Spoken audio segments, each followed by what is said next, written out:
قديش فاتورتك؟ 266,000. هي الفاتورة اعتبريها مجانية، بالإضافة إنه إذا جاوبتي على هذا السؤال فاتورتك مدى الحياة من عندي مجانا. رفقاتك شجعوا على فكرة.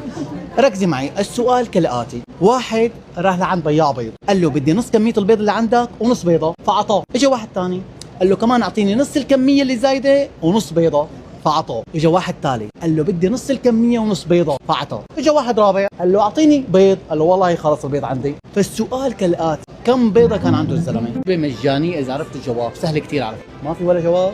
خلص هي الفاتورة على حسابي. تمام؟ طب سؤال ثاني، شو رأيك بالأكل؟ ممتاز. صحة والف هنا.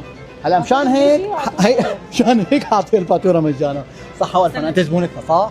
اكيد. 100 اهلا وسهلا فيك. السلام عليكم. كان ممكن تربح على فكرة فاتورة مجانية من مطعم ماجيك مدى الحياة، بس هي خلص ربحت هي الفاتورة. باي. حذروا انتم بالتعليقات ها شلون زبطيت.